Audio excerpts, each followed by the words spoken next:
Today we are so pleased to introduce you some of our greatest supporters and advocates to Australia's first National Strategic Action Plan for Blood Cancer. This plan provides the blueprint to reform and create real change that will save and improve lives. What began with a single vision to ensure 0 lives were lost to blood cancer by 2035. Today represents a really significant moment in time for the blood cancer community and is the result of many years' work made possible only through the kindness and generosity of our supporters. We can't thank you enough for being on this journey with us. In the session today, we will cover a few different areas. We will talk about why and how the National Action Plan was developed. We're going to hear from 2 patients, Deborah Sims and Bronwyn Bisley, about why we need to be doing more for blood cancer patients and why we need to act now. And we'll also discuss the priority areas arising from the National Action Plan and how you can be involved. I'd now like to introduce Tim Murphy to lead us in this afternoon's discussion. Tim is the General Manager of Blood Cancer Partnerships here at the Leukaemia Foundation. Tim oversees both our national research and our advocacy programs. In 2018, under Tim's leadership, the Leukaemia Foundation commissioned a first-of-its-kind comprehensive report on the state of blood cancers in Australia. This report highlighted alarmingly that thousands of people were losing their lives, many needlessly, because of barriers to treatment, barriers to care, and barriers to information. In response, and for the first time, we have brought together Australia's blood cancer community to champion the changes that are needed to save and improve people's lives. Tim, can you tell us a little bit more about the State of the Nation report, the National Action Plan, and what comes next? Thanks, Steph, and welcome everybody to this session this afternoon. And I'm absolutely honoured to be speaking with you and sharing our session with Professor John Seymour, to Deborah Sims, and with Bronwyn Bisley.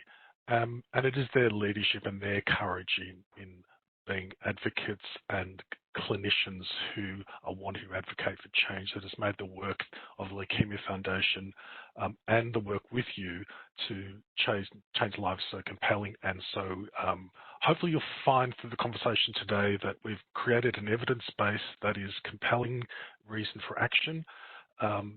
Our goal of 0 lives lost to blood cancer by 2035 is purposefully ambitious because we don't want people to die unnecessarily. And that's the whole agenda here is about saving lives.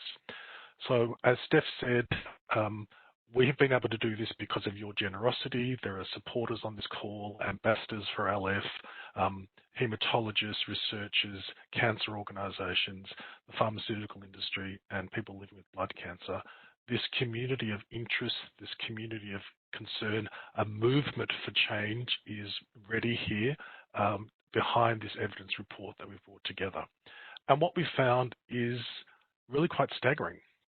In the last 10 years, blood cancer diagnoses have increased by 38%. Our population hasn't grown that amount. We've aged, but we certainly haven't grown that amount. So there's some real challenges as to why we're having more blood cancers in our country. Currently, there are 110,000 of our fellow Australians who are living with the blood cancer and a blood disorder.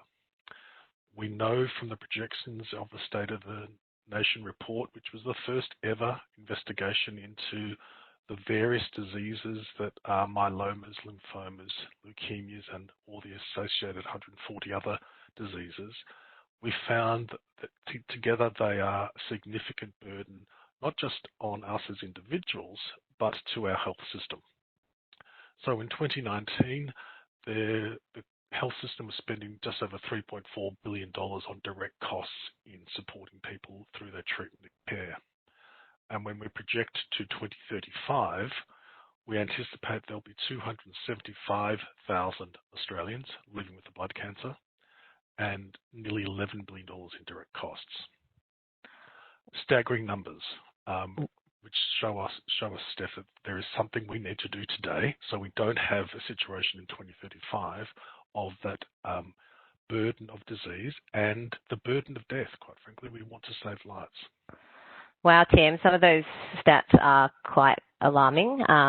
With so many advances in science, why are so many people still dying from blood cancers? We've heard that, you know, survival rates have improved for kids. What are the issues? Why are people still losing their lives? We heard directly from the people who are living with blood cancer, and there's a scientific elements around blood cancers. They are diseases of the blood, so they are particularly curious, and Professor Seymour could talk more about the challenges about the cancers that are in our bloodstream. But we asked directly of the people living with blood cancer what their lived experience was and why they were not having access to the treatment and care that we'd hoped they were having. And we found, of the 3,200 people who responded to our survey, that less than 30% of patients have access to a genetic test, which informs both their diagnosis and their treatment planning. And we know that if you have an understanding of the genetic makeup of your disease, it's more likely you're going to be connected to a precision medicine, a more targeted medicine. But that's not happening in every case. Makes sense, yeah. You know, and it's one of those, it's a binary issue. If you don't have the information, you can't be matched with the best treatment. There are some other issues about access, but having the fundamental information is critical.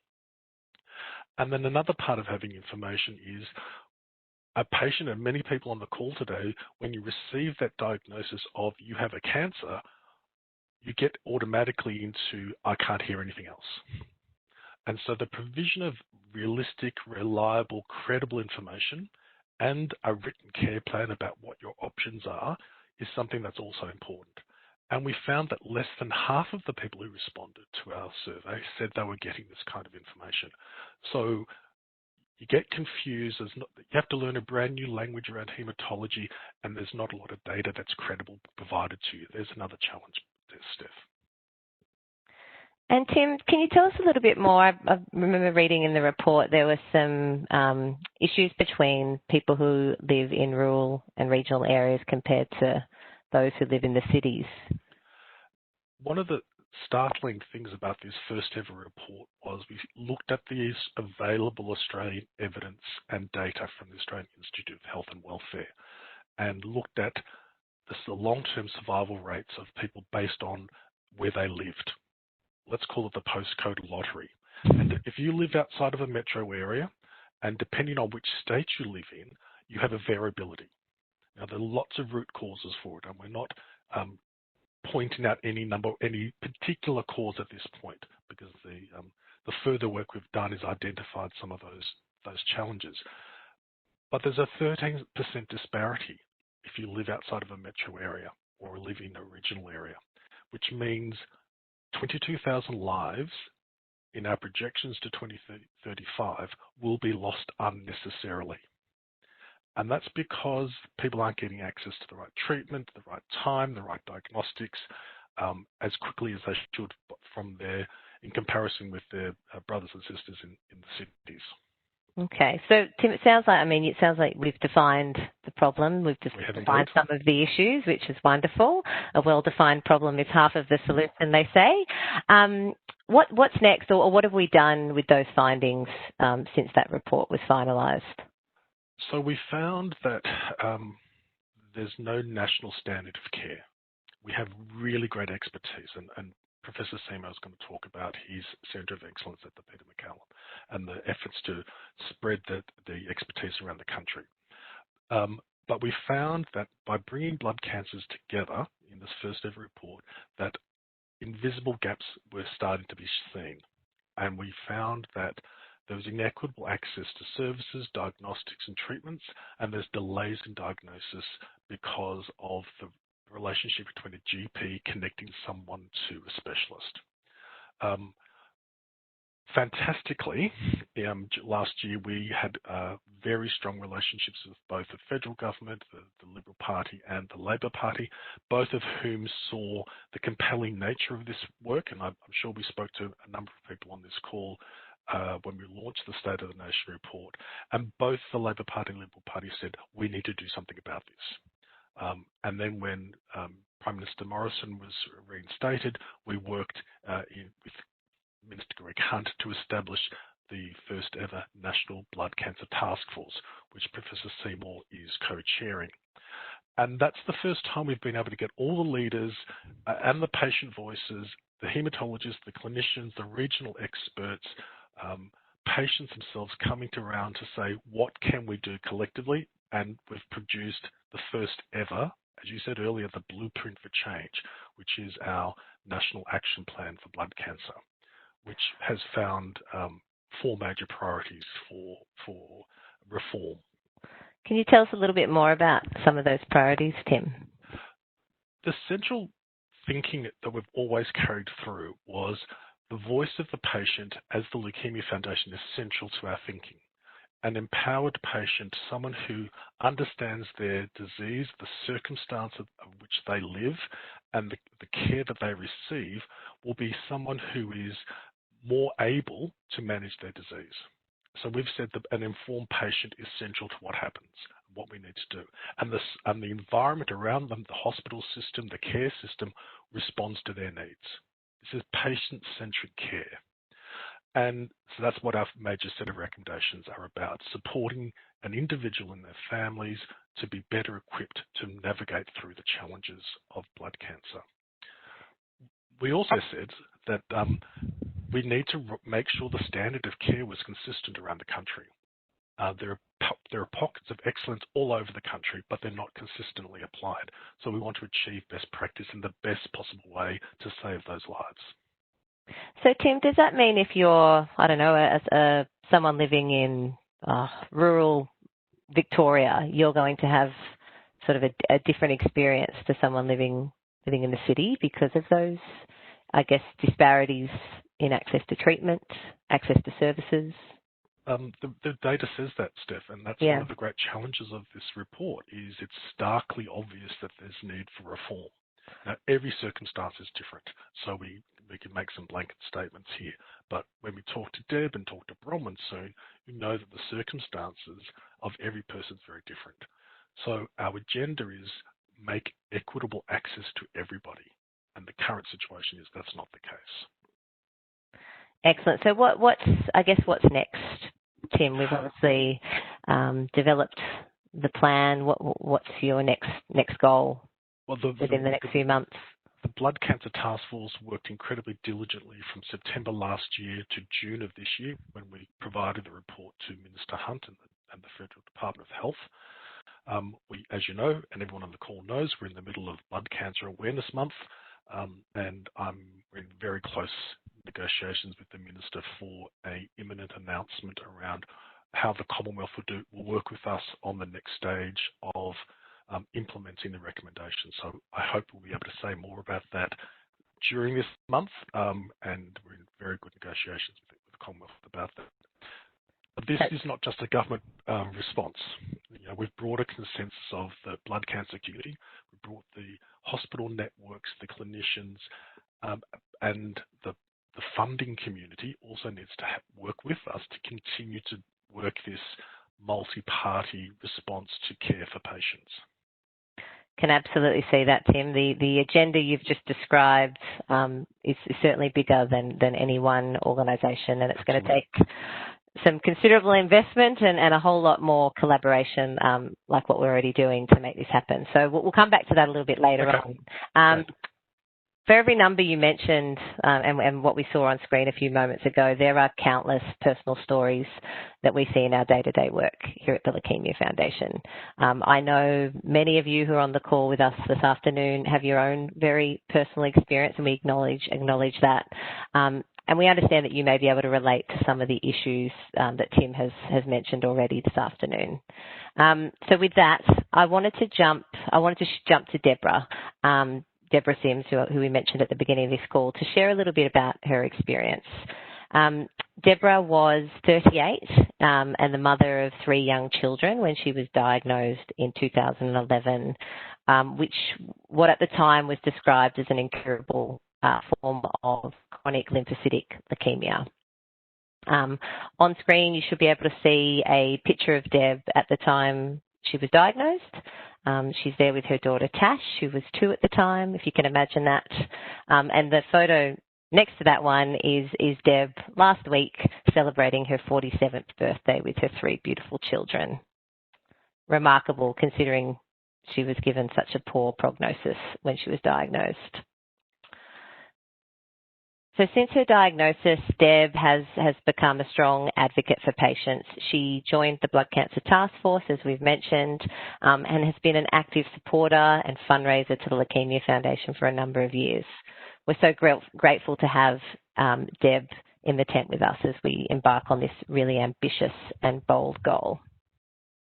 Deb is currently sitting in a hospital room at Peter MacCallum Cancer Centre in Melbourne, where she has just this morning received CAR T-cell therapy as part of an Australian clinical trial. She really wanted to be here, but understandably, obviously it's a very, very big day for her and her treatment team at Peter Mac. So for those of you who may not be familiar with CAR T-cell therapy, and Professor Seymour, please jump in if I get anything wrong here. It's an emerging and very promising treatment that uses the body's own immune system to fight cancer. It's often described as the living drug, whereby a patient's T-cells, which are an important component of the immune system, are extracted from the body, sent to a lab, genetically re-engineered and programmed to recognise and destroy cancer cells before being reimplanted into the body, which is the procedure that Deborah is having today, or has had this morning, I should say. So until recently, CAR T-cell therapy was restricted to very small clinical trials, largely in patients who had advanced blood cancers who had failed other treatment options. But these treatments have really captured the attention of researchers and the public because there's been some really remarkable responses produced in some of the patients who have been part of those smaller trials. Deb kindly spoke to me on Friday as she was preparing for her CAR T-cell transfer. So part of the workup to that procedure requires the patient to undergo a few rounds of chemotherapy. I wanted to share this conversation with you now. So just to get the most out of the video, you may need to increase the size of the video once that appears on your screen. So I'll ask for that to be played now. Thank you. Hi, Deb. Thank you so much for taking time out today to be with us. Firstly, I have to ask, how are you doing? How are you feeling? Yeah, obviously I'm in hospital today, and it's day 3 of chemotherapy. And it's the first time I've had chemotherapy in 7 years, and I don't know if it's that I'm 7 years older or it's just harder. But yeah, it's pretty full on, to be honest. And I just, as we sit here, I'll just show you, my 10-year-old daughter gave me this, which she's been sleeping with for the past few weeks ahead of me coming into hospital, for me to have while I'm having chemo, because obviously you can't have children in here. But the good news is, unlike the last time I was on a clinical trial, they are just up the road, 20 minutes away, not on the other side of the planet. You're having chemotherapy today. What's coming up next week for you? So I'm so lucky, and I'm sure you will have sort of mentioned this, but I'm one of the first patients in Australia to be on a clinical trial with my disease for with CAR T, which is a very brand new cutting edge treatment that I was actually looking at going to America to have before this trial opened up here at the Peter Mac. And it's only because of the great work the Leukemia Foundation has done and the federal government has done to make sure that the Peter Mac has become a CAR T centre, that I'm able to have this clinical trial here. So I feel like I've won the lottery again, because this is the second time I've got onto a phase 1 clinical trial. But I'm hoping that this will be the cure. And I don't often use the word cure, but I've been living with CLL for 10 years. I was told that I would have probably a life expectancy of about 5 years when I was diagnosed in 2011. And here I am in 2020. My daughter, who was 2 when I was diagnosed, is now 10 and old enough to, remember mummy. And we've had a great few years. And hopefully on Tuesday, when I get my magic T cells that have come back from America, I'll be able to move on and put this behind me. And we'll know, the incredible thing is that we will know by the end of October if this has worked for me. So as icky as I'm feeling today, and as you know, the chemo's nasty stuff. And I've been very lucky to have all these treatments that haven't required chemotherapy, because it is like carpet bombing. In fact, the drug that's going into me now is actually mustard gas. It's just carpet bombing everything. Deb, you mentioned, you know, you were diagnosed, what, almost 10 years ago now? Yeah, and what's the journey been like? Because obviously you have been unwell at certain periods. We know that you've travelled abroad to receive treatment. Can you tell us a little bit more about that? Yeah, I mean, I was, when I was diagnosed, I was very young to be diagnosed with CLL. I was only 38. My children were 7, 5 and 2. And the average patient is normally a 72-year-old man. So quite unusual to have women under 50, let alone anyone under 50. And I Must have had come as a started real treatment. shock. Oh, it was, Yeah. I mean, and to hear the word incurable as well, on the day I was diagnosed, it was, you have an incurable form of leukemia. And, you know, I had friends who had lymphomas and breast cancers and things that, you know, you knew that you have chemotherapy and, you know, hopefully it would work and you would be cured and you'd move on. To be told that you've got a disease that you'll have chemotherapy, but then you'll relapse, and that when the disease comes back, it'll be different and it won't respond to the last treatment as well as, and that the treatment-free periods will become less and less. So when I was diagnosed, we only had FCR chemotherapy, which actually, ironically, I'm having the FC part now, 7 years later. There were no other drugs that we could have. And in the time since I've been diagnosed, thanks to the great work of institutions like the Walter and Eliza Hall Institute, and the Peter Mac and the Royal Melbourne Hospital here in Melbourne, we have these amazing novel therapies. And over the past 18 months alone, 3 of them have been listed on the PBS. So patients can get venetoclax, they can get ibrutinib, they can get acalabrutinib, and they don't have to do what I did, which was travel overseas to enter a clinical trial. So it's been hard, it's been long, but I've also been very, very lucky. I'm very lucky I had a British passport. I'm very lucky that there was a clinical trial in London of a drug that my doctors wanted me to have, because they knew how good it was, but I couldn't get it here. And I was very lucky that I had the ability to travel overseas to get that. And, you know, if CAR-T wasn't available to me here, there's no way I would be able to go to America. One, I wouldn't have been able to afford it. I was getting quotes 1.6 million. 2, we wouldn't be able to travel anyway.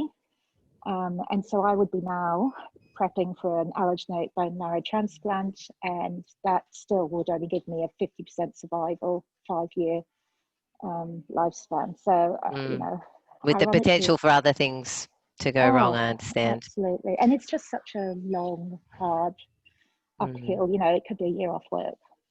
Clearly it hasn't been an easy run for you, and I guess you're one of the only patient representatives on our blood cancer task force. Can you tell us what inspired you to get involved in the blood cancer task force and what you're most excited about in terms of the National Action Plan? No, thank you. And it was such an honour to be asked. And really, I think I was only invited to join because Melanie Kelly, who wrote the National Action Plan for the Leukemia Foundation, I was one of the 1,600 patients that she interviewed. And it was the first time anyone had ever said, what would you do different? What would you like to see happen? And for a patient to be asked that, it's incredibly powerful, actually. So because I've been so public, the only way I felt I could give back from the great gift I had of being able to get onto a clinical trial and move overseas and be well again on a drug that wasn't available to other people here, was to be public on forums. So a lot of patients had contacted me with their stories. I'd seen a lot of examples of people just not getting the same level of care because they lived in the bush, or even people who lived in cities who just saw the wrong doctor. They weren't the same standards and quality of care that I've experienced. So I found that very, very frustrating. And then things around clinical trials. My biggest thing has always been that I wasn't told early on about clinical trials, and that's not any disrespect to my original treating doctor, the standard of therapy for me was chemotherapy and an allogeneic transplant. That was standard of care. And clinical trials have really come into their own over the past few years in my disease because we've had so many drugs available. And I've always been at the point where the treatment is just ahead of where, just marginally ahead of where my disease is. So it's always been a constant battle for me to access the right treatment at the right time. And that frustration really came across when Melanie interviewed me. And then it was Melanie that recommended me to the Leukemia Foundation as one of the patients who had quite a lot to say. Well, Deb, it's been great. It's been great to be able to sort of jump up and down a bit. Well, we've absolutely loved having your perspective and the perspective of so many patients in putting together the National Action Plan. So thank you, and thank you so much for taking time out today on what is a big day for you.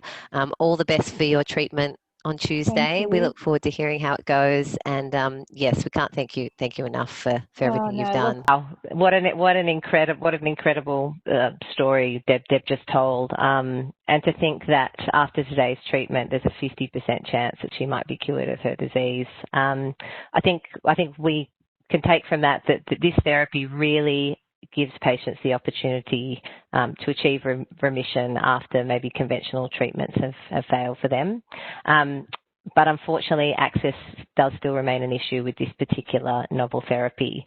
You may have read or heard earlier this year, CAR-T was made available for a select number of blood cancers in Australia, and encouragingly, Melbourne has also become one of the few cities in the world to be able to manufacture CAR-T cell therapies for the treatment of cancer, with the signing of an agreement between Peter MacCallum Cancer Centre and Novartis to manufacture those really precious CAR-T cells in Melbourne. What some of you may not know is that without government funding, accessing this therapy would cost patients somewhere in the vicinity of $500,000 to access CAR-T, which for most of us is well and truly out of reach. Deb is one of the lucky ones. She's one of just 10 patients who have been recruited to this trial. And what we want to see and why we are driving forward with the National Action Plan is we want more Australians to have the opportunity to access novel therapies like CAR-T, not in 50 years, but within the foreseeable future. If anyone would like to follow Deb's journey, she has asked me to provide her blog details, which is www.abtandme.com. So she'll be uploading some updates on how her treatment's going if you'd like to follow her there. I'd now like to bring in the wonderful Professor John Seymour. Professor John Seymour is importantly the co-chair of the Blood Cancer Taskforce. He's also the Director of Medicine at the University of Melbourne and the Director of the Department of Clinical Haematology at Peter MacCallum Cancer Centre and Royal Melbourne Hospital. He's undoubtedly one of Australia's most accomplished haematologists, and we're so pleased to have Professor Seymour with us here this afternoon. Thanks for joining us. Nice to be here. Timing was perfect. You may just have got the end of our evacuation tones in the background, but it's a practice only, so many things we can't control. Good to hear. How do you do an evacuation? You're down in Melbourne. How do you do an evacuation during COVID times? That must be interesting for you. Like everything in COVID times, it's an additional challenge, and I mean, for our patients here, but everywhere at the moment, additional challenges. The vulnerability that they feel going through their treatment is amplified. The ability to have the support of family members with them due to visitor limitations, etc., creates further stressors. And the healthcare system is under a lot of strain. And our teams are needing to adapt, as everyone is, to new ways of working, but with a priority for, first of all, protecting our patients given their vulnerability, and also protecting our staff in these times. But like everyone, we're working through that as best we can. Well, thanks for sharing that. I mean, similar here at the Leukemia Foundation, we've seen an almost tripling in demand for some of our supportive services over this period, with heightened demand down in Victoria, which you can understand, given the extra challenges that people are facing there. So, Professor Seymour, we just heard from Deborah, who I think you know quite well, about the challenges she faced in gaining access to the right treatment for her blood cancer here in Australia.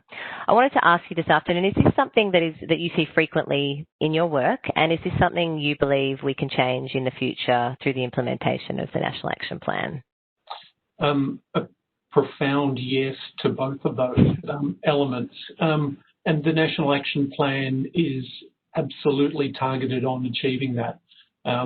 Tim spoke about empowering patients, and patients, of course, are the most critical element in driving optimization of their own care. We talked about access to the genomic testing that identifies the particular subtype. So things may look identical under the microscope, but have profoundly different underlying genetic causes. And then finally, clinical trials. So that is the best way to access new therapies, and even the most effective way to deliver our established therapies. And research by the Leukemia Foundation disappointingly demonstrated that only 20% of patients currently have even the potential to participate in those clinical trials. And less than 1 in 5 of those who wished to participate actually had access to one.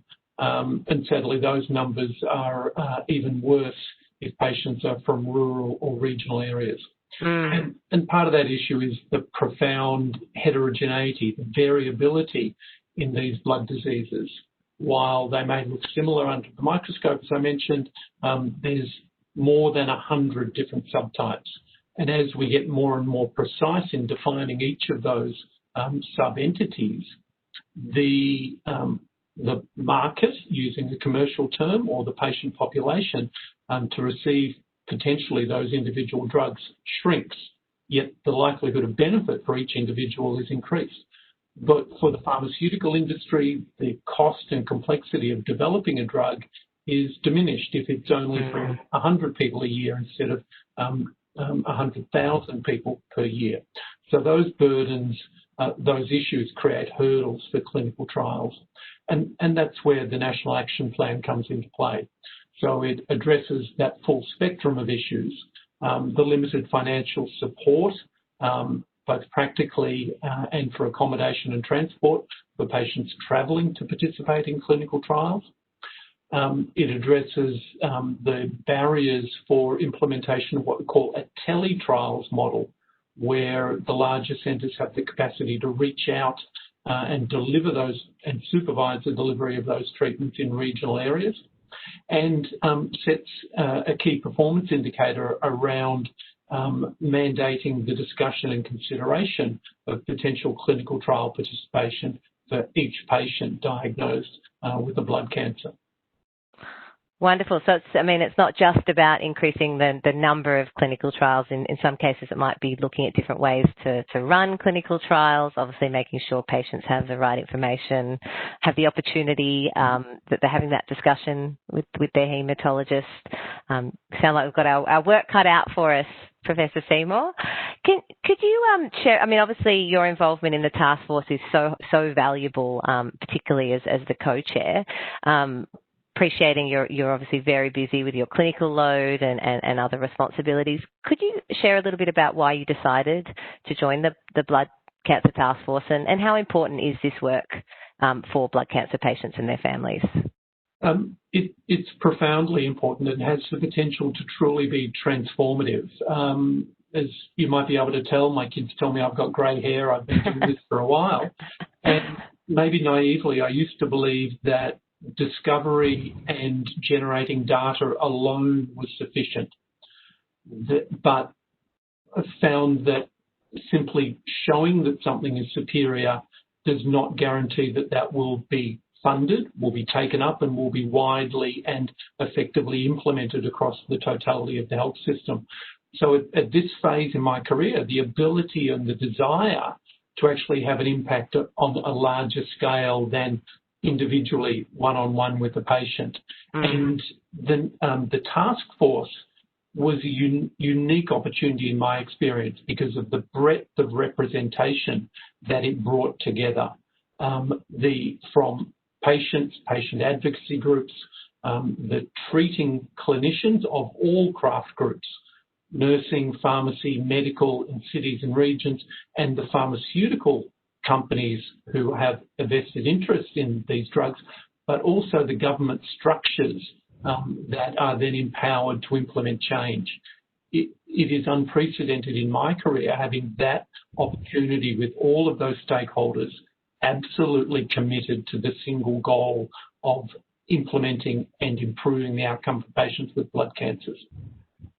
So it's very exciting, and then it's clear we have a very big opportunity in front of us here, and really inspired, by the willingness of the blood cancer community to get behind this program and to really drive that momentum forward for change. So, look, we've talked a little bit, just to jump to a different topic that's covered within the National Action Plan. We've talked a lot about access to treatment. The State of the Nation report also highlighted some issues that people were experiencing around getting an accurate and fast, or timely, I should say, diagnosis, and also highlighted some distinct issues that rural regional patients were facing compared to their city counterparts. I wanted to take this up. We'll come back to you, Professor Seymour, because we want to hear a lot more from you, but I just wanted to now loop Bronwyn Bisley into the discussion. Bronwyn is all too familiar with this experience of being a regional patient. So up on screen here, we've got a picture of Bronwyn and her lovely 3 children. Bronwyn is based in Shepparton in regional Victoria, and after a long and complex journey, Bronwyn received a diagnosis of Hodgkin lymphoma in 2018. Hello, Bronwyn. Thanks for joining us. We'll bring you up. Hello, and thank you for this opportunity. It's our pleasure. So, Bronwyn, would you be able to tell us just a little bit about we're getting a bit of feedback there, a little bit about your experience with blood cancer and specifically some of the challenges you faced on that road to being diagnosed? Well, unlike this year, where it's absolutely favourable to live in regional Victoria, particularly at the moment with our restrictions being lifted. But previously, living in regional Victoria was a bit of a challenge when it came to actually getting my diagnosis. So I noticed just after Christmas some regular and consistent symptoms that were unusual, and I couldn't work out what they were. Started happening. I was living on a farm, doing sort of a month of big cleanup and gardening and things like that. And I noticed the swelling. My doctor couldn't sort of feel anything, and it took some time to get into my doctor. And so, weeks later, she sort of couldn't feel anything. But she was very trusting, and she said, okay, well, I'll send you off for a CT. And that, again, took a while to get into. So we're looking now into February before I even sort of got some sort of treatment. So the CT did bring up some hot spots, but mainly around my breast. And so then from there, I went off on a trajectory towards thinking it was breast cancer. So this went on and on for a long time. I was back at work, not feeling, entirely on top of things, and trying to manage an enormous amount of different appointments going here to there and whatever. Eventually was referred to an oncologist and had some biopsies on my breast. And a long story short, by the end of April, there was still no diagnosis. So this was quite some time on. And the oncologist said, I don't think this is anything like breast cancer. It has to be something else. So there were some referrals obviously happening, and a haematologist from Melbourne contacted me and said, I think, you've been stuffed around a fair bit. Could you come down to Melbourne and we'll do some biopsies and try and get you a diagnosis that way. So that was great news because at least I sort of could end with all the myriad of different appointments. So finally, I went to Melbourne and then returned back home after the biopsies and went into our little cancer centre here in Shepparton and had a Skype session with the haematologist at the end of April, and she delivered her diagnosis over that session. It was a short, sort of 20-minute conversation. She said, "Oh, you'll probably be a bit overwhelmed now. So go home and think about it, apply for 6 months leave from work, and I'll start you on treatment." And that was sort of it. I didn't see her again until I finished my treatment in August because I was having some awful time. I didn't see my haematologist again. So I was just going in here to the centre locally. Anyway, I took the big decision to stop treatment and to try and get some more information about what was happening, why I was, not feeling so well. I was responding to treatment, but I didn't see. I wanted to talk to someone about, do I really need to continue this for such a long time, and is there anything else?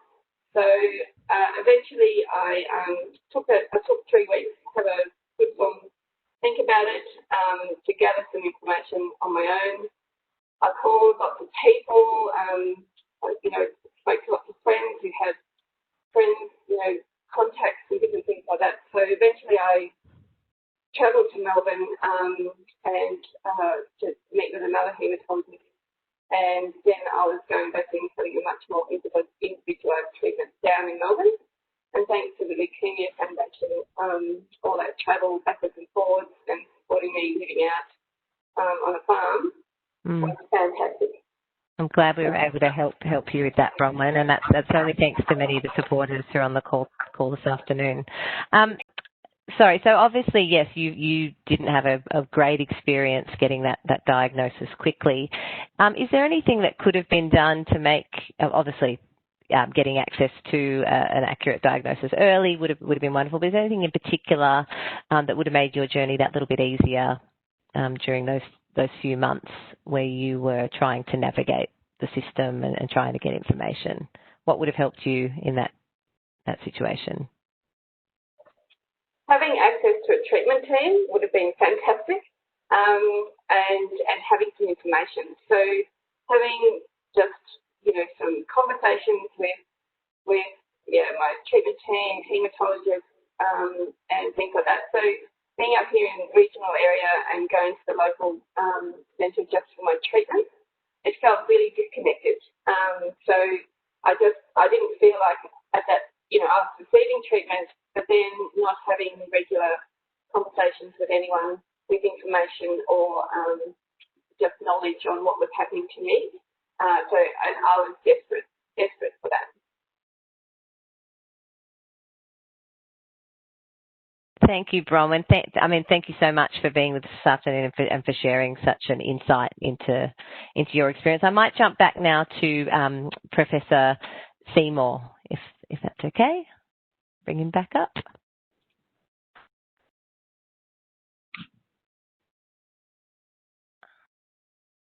There he is. Hello. Professor Seymour, when we start to, obviously we've heard from Bronwyn about her particular experience, when we start to map out the steps to achieving this big ambitious goal of 0 lives lost to blood cancer, how important is it that patients and their families are empowered with information, the information that Bronwyn clearly didn't have early on in her experience? As I mentioned before, absolutely critical. The patient is the centre of this entire process, and it was identified that they're the most important priority among the panel that we consulted in establishing the action plan. So improving survival and quality of life for people with living with blood cancers begins with the person diagnosed. and time spent providing information and education and empowering them early on in their journey reaps huge rewards, both for the quality of outcome of their care as well as their comfort and fulfillment with their care, as well as the cost efficiency of delivering that care. They know their history and their treatment goals better than anyone. And the autonomy of that person is critical for the decisions that they're going to be making.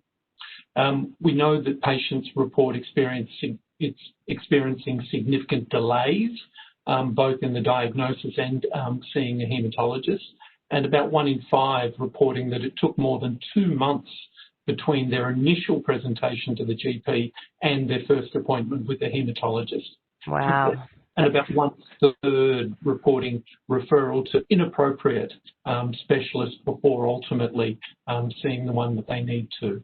And that's Professor Seymour. That's obviously it's very important for some of the acute forms of blood cancer that the early diagnosis is sought and confirmed. Is that correct?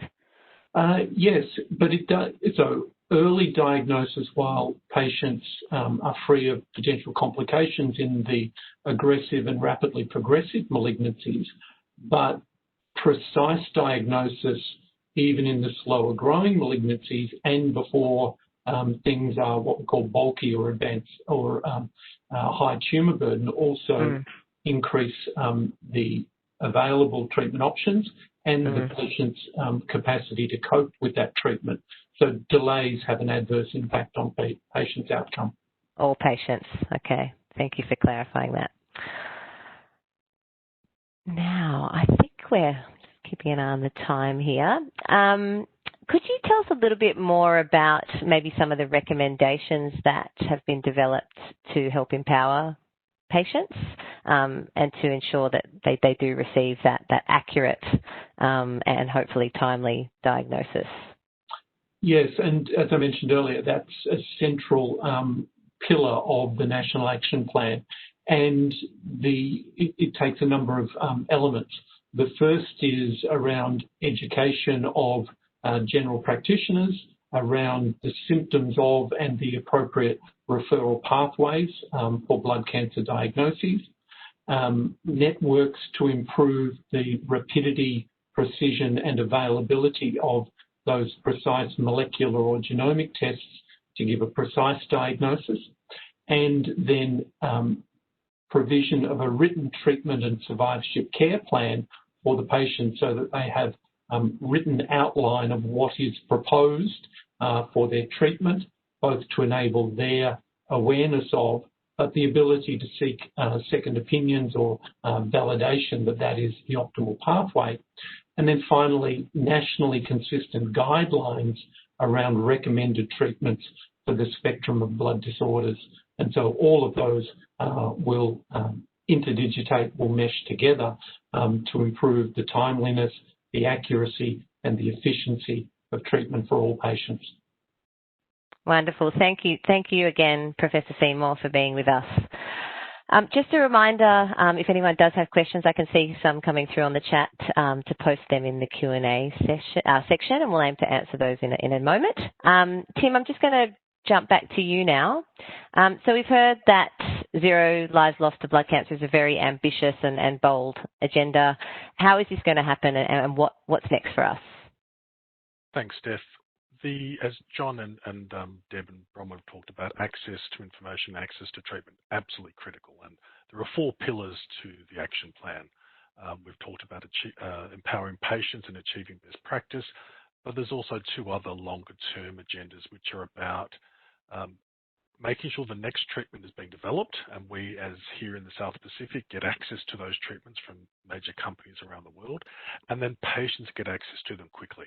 So there's a fairly unsexy pieces of work here, Steph, about the administration, the process of getting drugs ready for, as John said earlier, those more and more discrete population sets, but they're critically important. So having the right patient who's equipped and understanding and getting the right treatment to them today is right, but there's more work to be done along this pathway to 2035. We've put together, I I've been doing policy work in diseases from cancers to and to HIV for a long time. But what is unique, as John talked about earlier, about this partnership that we've brought together at the Taskforce, is there's a partnership of commitment to act, and we have brought together through the Blood Cancer Taskforce over 40 organisations who are saying, together we want to make change. This is a once-in-a-generation opportunity, and it sounds like hot wind, but it isn't. It is really true. We have all the blood cancer charities, both in Australia and our partners in the US and in the UK, aligned with us. We have the Cancer Council of Australia. We have all the craft groups, the specialist therapists, specialist clinicians and researchers, all saying, let's take this time in 2020 to get the settings right for change. And I just find that an incredibly proud moment for us as a Leukemia Foundation to have stepped into this, and with partners and with our donor community and with everyone who's worked with us over the last 45 years, to now do something really significantly different for not just patients today, but as we head into 2035. It's a really great time for us to step up and do more. Tim, it's a big agenda. What do we actually need to make this happen? I'm gathering we need investment. Well, I know we need investment. We always need money, Steph. And what does that look like? Can we share a few more details? We can. So we did some early modelling to say, to address this immediate gap of those 22,000 lives, those regional and rural lives of people like Bronwyn who are challenged in their access. If we can address that and achieve best practice and empower patients, we'll save lives instantly. Now, that's going to cost us money. It'll cost the foundation about $6 million of our own money to go and do the infrastructure, to do the project management. But we also need more monies, around about another 150 to 170 odd million through the Commonwealth, through the states and through other sources to help implement and make the practical changes we're looking at to make them real. So we need support as a foundation to do this, because we want to step up and help, and we need more money to do that, bring more people in, project manage, and then the delivery of specific projects. Yeah. And I think it's fair to say that the Leukemia Foundation, along with most charities in Australia, are under increasing pressure, economic pressure at the moment due to COVID-19. So support is more vital than ever at this point in time. We're a national organisation. We've been around a long time. We've got strength, we've got depth, and we've got an ambitious agenda. And with the support of John and the clinicians of the Taskforce and this community of change, and hopefully in the next few days, an announcement from the Commonwealth, there is absolute momentum to do this, Steph. But it's not going to happen by us wanting to happen. We actually have to put some resources above and beyond what we currently have to make it happen. Absolutely. So how can people help? I mean, Tim, I can answer this. I think you can, what we are asking, I guess, of the people who are with us today is to, if you can, to continue supporting the Leukemia Foundation in whatever meaningful way that is for you. We also have the opportunity for people to make a pledge to this particular initiative, and you can do that online. We'll bring up a URL at the end of the presentation. Or if you want to discuss the other ways that you can be involved, please reach out to us, and we're really happy to hear from you. We're nearing the end, and I've got a few more minutes, so I might just jump to some questions that have come through on the chat now. So I might direct this one to Tim, a question from Ross. Tim, would you be able to just clarify a little bit more what 0 deaths means? Obviously, people are going to continue contracting and dying from blood cancers. Could you describe a little bit more about the goal? So the goal in its broadest sense is we have 0 tolerance of death, but we know, and John and other clinicians have rightly said to us, the science doesn't allow us to be absolute about this yet. So let's have 0 preventable deaths as our first achievable target. And if we keep investing in science, we keep investing in clinical changes, we keep investing in new ways of therapies like the cards here that Deb's dealing with today, then we may get closer to that ambitious goal. But it's very much about being realistic today, but having a very clear ambition. Thank you, Tim. Question for Professor Seymour. In regards to clinical trials, would it be possible for Australia to mandate that any clinical trial be equitably offered across participants across all states and territories, including urban and rural populations or regional populations? Very desirable goal, very complex to implement. At the moment, and we are working towards something resembling that. At the moment, none of the healthcare systems fund or have any of their performance indicators linked to clinical trial access or performance. So our way of approaching that is initially through designated centres, that part of their reporting performance to the state and federal health systems is availability and performance of clinical trials, and then rolling that out more broadly. But if the fundamental shift is a recognition and a funding and performance element that clinical trials are an optimal way to deliver clinical care for patients with life-threatening disorders. And then those broader equity issues can follow on from that. But we need to get those foundation elements in place. Thank you, John. The final question is just from Sarah in New South Wales. So Sarah's just asked, has any consideration been given to sort of disadvantaged populations or culturally and linguistically diverse groups, Aboriginal Torres Strait Islander groups? Professor Seymour, would you like to take that one? Happy to, or Tim could as well. And yes, we talked about rural and regional disparities, but similar data around inferior outcomes for a given cancer apply for patients of culturally and linguistically diverse backgrounds. Very sadly, the data around Aboriginal and Torres Strait Islander outcome is very poor and very patchy. So we don't even know to be able to accurately define what the barriers to optimal care for that disadvantaged subgroup are. But we have included the requirement to address those issues in the National Action Plan, particularly around that patient empowerment element, with involvement both of ATSI advocacy and support groups, as well as culturally and linguistically diverse groups. So we're aware of and will address those specific needs within the National Action Plan. Wonderful. Thank you, John.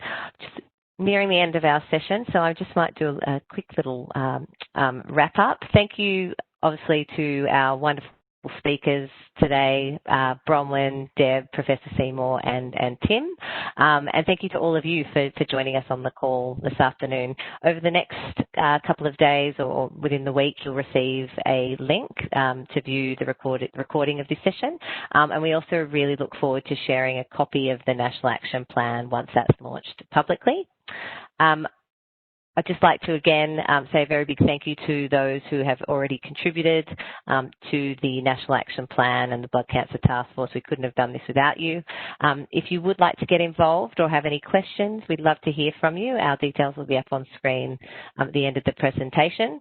I just wanted to mention a couple of upcoming events for you to mark your diaries. On the 10th of October, we will be hosting our Light the Night at Home event. There's still the opportunity to register for that beautiful virtual now lantern raising ceremony. Visit lightthenight.org.au to register for that one. And we've also got some upcoming virtual seminars on the first one will be coming up on the 13th of October. At that session, we will hear from Professor Stephen Lane from QIMR about the blood cancer genomics trial. And on the 22nd of November, we'll be hearing from JB Weir's John McLeod, who will be talking to us about how to give meaningfully during this particularly difficult time. So that brings us to the end of today's session. Thank you again for joining us, and we look forward to seeing you again next time. Thanks again.